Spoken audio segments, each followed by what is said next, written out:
Our biggest rookie mistake was 100% not paying attention. The longest line we waited in was a 2-hour wait. Their vending machine was actually broken. I could have just sat at home and watched it on Disney Plus. I'm not really sure why I paid to be there. The parks on the days of the convention were basically dead. I guess we're going to wait till the end to say what we would or wouldn't do again. All right, welcome everyone. This is going to be episode 2 of our new series, 5 More Hours. Today, we are going to be covering the topic that is on our minds, which is what we just did at Disneyland, which was... D23. Woo! Woo! Yes, we are first-time D23 attendees. This was our rookie season of D23. And today we're going to run through everything about that, our thoughts, what we wish we would have known, what we would have done differently, what we hated and complained about, what was the best thing about it, all of the above. When we first decided to do D23, it was really kind of a spur of the moment thing. We were like, cool, we should join the queue and get some tickets. By the time our name was called, we were so freaked out and worried about making sure we got in that we just went ahead and bought the first thing we saw.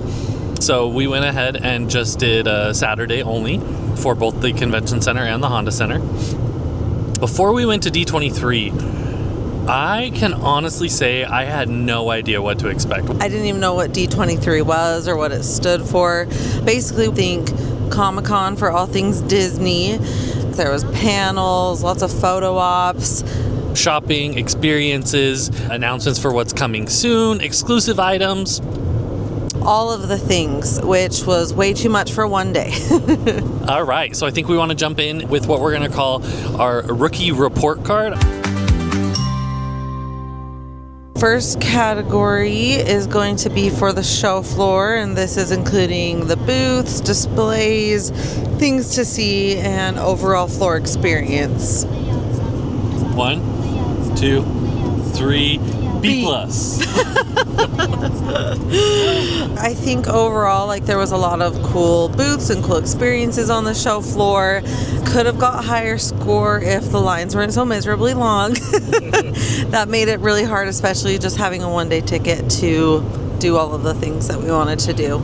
I was a little bit more lenient with Disney and gave it the B+ because I thought the convention itself was awesome. All right, next category is going to be merch and shopping. 3, 2, 1, C-. I think the selection was good. They had a lot of different options.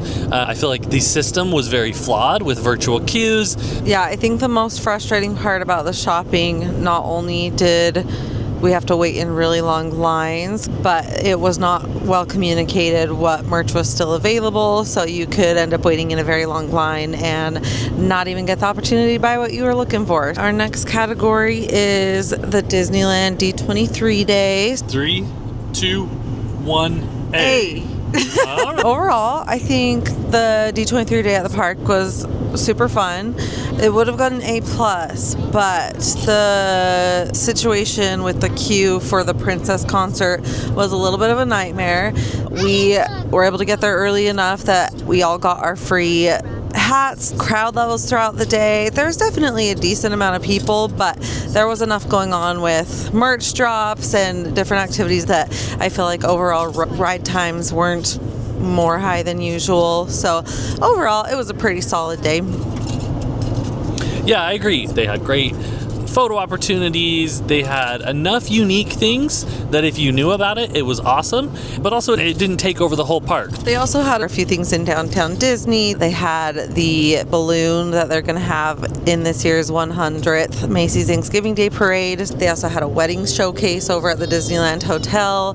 There was a lot of cool, unique experiences that also didn't bog down the parks. Next category is panels and presentation. 1, 2, 3.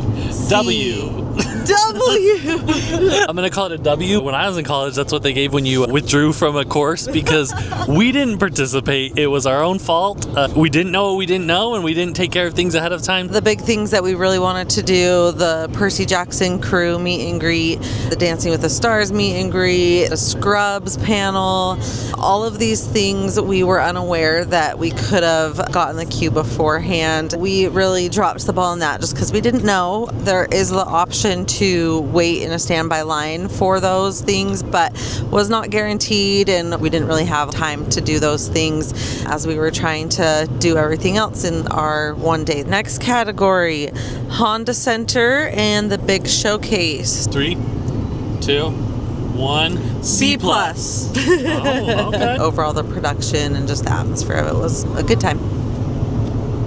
It was hosted by Neil Patrick Harris. There were surprise guest appearances. I went a little lower on this one here. It was streamed on Disney Plus, and I am not the type that I need to be there in person. Next category is going to be first timer friendliness. 1, 2, 3. D+. There is so much happening and so much information that no way you could possibly find it all. You don't know where to go. You don't know what to do. Unless you've been before, unless you follow other creators who have been before and share all of their information, you're just kind of shooting in the dark and hoping you figure it out.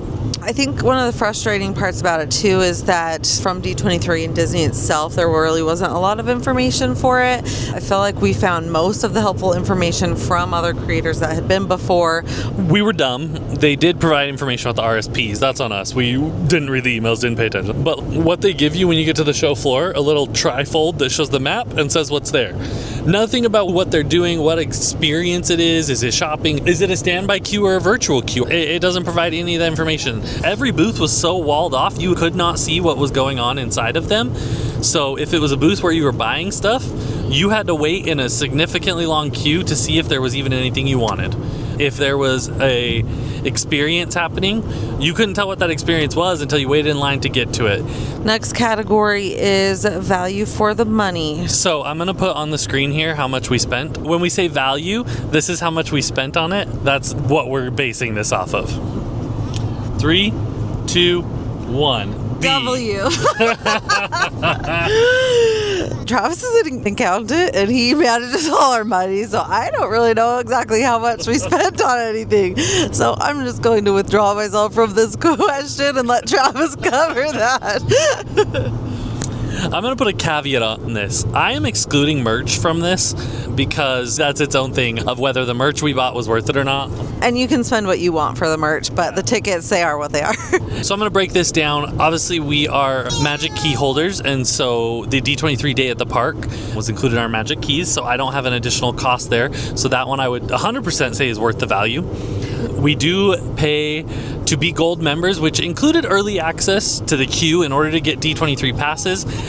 Honestly, we didn't get where we wanted in the queue. By the time we got in to purchase our tickets, it was actually sold out of what we wanted to buy.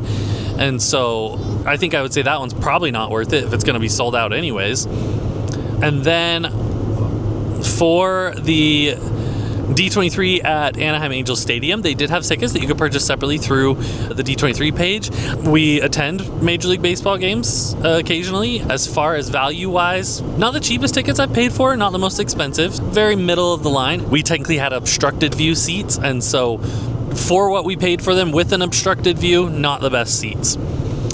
But we got a free pin, we got a bobblehead, trading card, a couple of things that made it a little bit more worth the money. For the baseball game, we also needed accessible seating, so I think that definitely could play a role in how good our seats were. And then finally, the good stuff. Here's what we paid for our D23 passes. This included one day to the convention center for Saturday, as well as the Honda Center for Saturday night.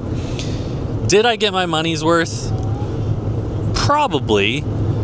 I could have watched the night part on Disney Plus.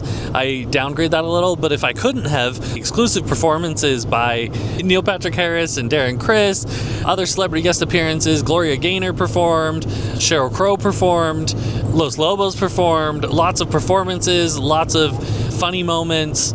So I think it's probably worth the money, especially with how much concert tickets are these days. So value-wise, overall, I do think it's a little high-priced for what it is. Our biggest rookie mistake was 100% not paying attention to getting the information for the RSP system.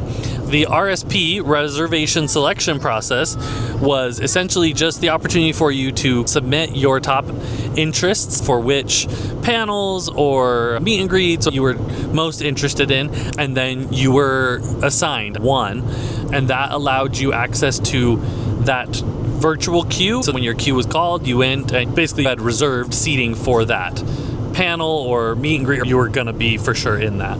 Our second biggest rookie mistake was definitely one of the lines we got caught in. The longest line we waited in was a 2-hour wait for the Spirit jersey booth. One of the biggest things that we wanted to do this booth for is for their vending machine for Spirit jerseys, and you could pick out of 4 categories and get the opportunity to get a rare or an ultra rare Spirit jersey. By the time we got towards the front, after waiting for 2 hours, they only had the princess jerseys left. We only ended up with 1 jersey. We did get a pretty good one, got the Moana one, which was pretty cool. The other thing that was super annoying, their vending machine was actually broken, and so we didn't even get that experience of getting one of the mystery jerseys out of the vending machine. I get it, things happen, but again, communication. I was extremely frustrated when we got to the front of the line and they said the classic Mickey was sold out hours ago, early this morning, when we had specifically asked while we were in the queue what was sold out, if that was sold out, and they continually said no. The other issue I have is we got there first thing in the morning. The show floor opened at 9. We were at their booth. It was 9:30 or 9:45. And they said that their queue was closed until 11:30. We came back at 11:30, and the queue was already an additional 2-hour wait. They had clearly started queuing up well before 11:30. I am a big proponent of say what you mean and mean what you say. That everything about that was a disaster. You really need to be really in the know in order to be prepared for shopping at D23, because you're not able to like go browse and then decide. It's like a 6 a.m. the morning before you attend. You better get in a virtual queue and you better know what you want, where you want to get it. It's not like there's a catalog you can shop from. Some of it was released online if you know where to find it. Sometimes you have to dig. What the show floor was actually like. One of the coolest booths that we didn't actually get to spend too much time at. Hulu had some life-size photo ops that you can kind of immerse yourself into. There was one for Scrubs, there was one for Percy Jackson, Devil Wears Prada. When we first walked in, that was one of the big things that caught my eye. The show floor overall was a mix of some stages, opportunities for panels and discussions and things like that. Shopping and experiences is the best way I would have to describe them. There was some that you had to wait in a queue and go through the experience because it was a limited amount of people at a time. There were some that you could just walk through. The Heinz booth was cool. You were able to try some exclusive flavors and then vote on which flavor you would like to see on shelf. You could also make your own flavor of sauces. One of my favorites was the Hulu 4D theater. They took you into basically this little movie theater they had built. There was 4D benches that rumbled. There was water effects and air effects, and you had 3D glasses that you felt really immersed inside of it. We also did a Marvel TVA experience. You got to walk through like you were part of the TVA and jump through different time streams and see different full life-size sets and replicas and animatronics. And that was really cool too. The Imagineering Horizons booth had all the different replicas and scale models of different rides and lands that are in process, behind the scenes clips, and they had Imagineers there to answer questions. Overall, I think the experiences were probably my favorite part. They were really cool. The things they did were awesome. I'm going to say my top moment was definitely when me and my daughter were pulled to the front of the Princess concert.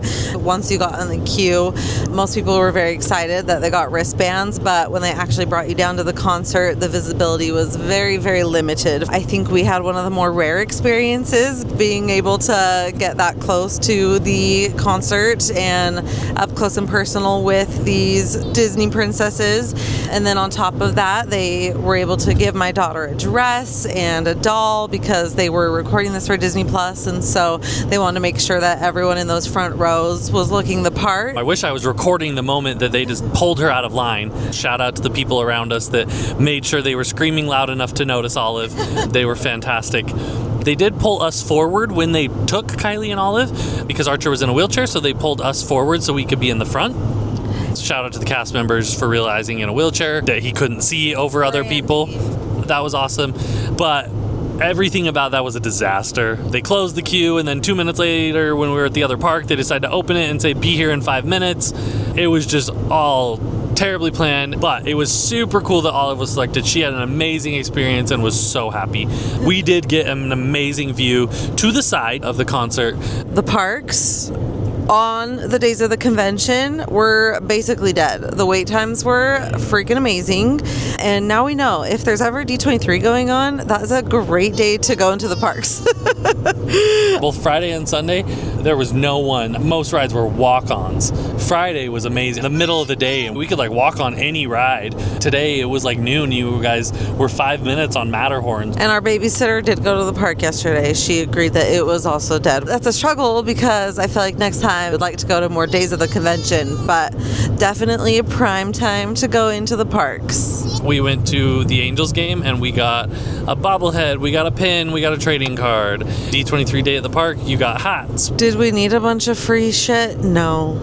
Do I like free stuff? Yes. Yes, I like free stuff. Honda Center show.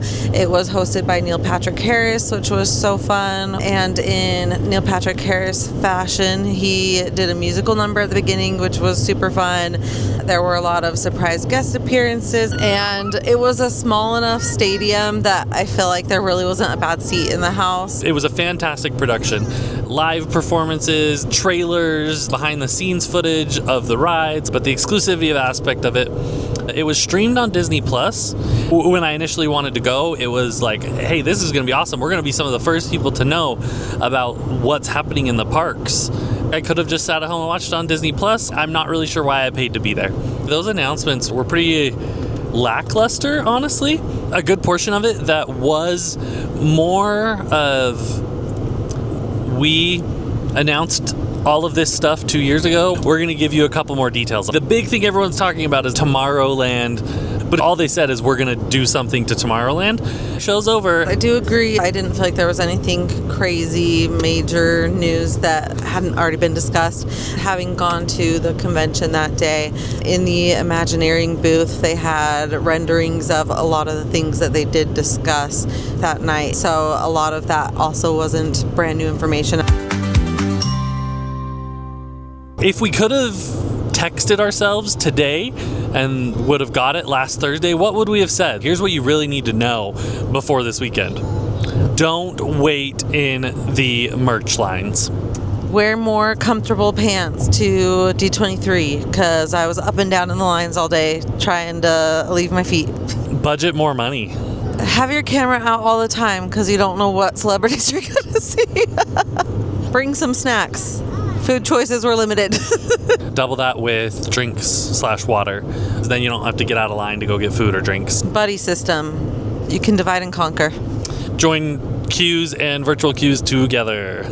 Go with a plan. We had a plan, but go with a better plan. Set time limits. The other thing I'll throw in there, very glad we didn't try and bring the kids to D23. Cool photo ops, yeah, that's great, but just so much walking, so much standing. The kids would have hated it. I'm most excited for more information about the Coco ride. It is going to be a ride for everyone of all ages, which California Adventure definitely needs. I feel like most of their rides are more geared towards older kids and adults, so it'll be nice to have one more ride that everyone can enjoy as a family together. Also, Coco is just the best, so that will be so fun. I'm going to be a basic bitch here and say the Tomorrowland announcement, because I, for years, along with so many others, have been saying how silly it is to call that area Tomorrowland when it's just not. Nothing about it is Tomorrowland. Tomorrowland's definitely its own vibe, though. Every time I'm in Tomorrowland, I feel like a child again. It's definitely giving 90s, which is so fun, but not the vision for what it's supposed to be. I enjoy the rides in Tomorrowland. Space Mountain's awesome. Buzz Lightyear's awesome. Finding Nemo sucks. But I feel like they could do different and better. Better theming, better use of the space. I think it could still be classic Tomorrowland with better theming and better rides. All right. Our final thought for the week, we are just going to give it an overall grade.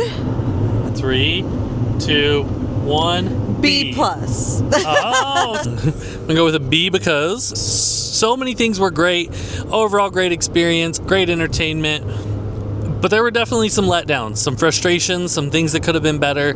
Yes, overall, it was a great time, especially as our first time at D23. It was fun to mix it up and go to the baseball game. It was fun to go to the convention itself. Definitely not our usual Disney weekend, but overall, I think we definitely had a good time. We'll see you on our next road trip for 5 more hours. You're supposed to sing with me. 5 more hours. Ew. Okay, never mind. Cut.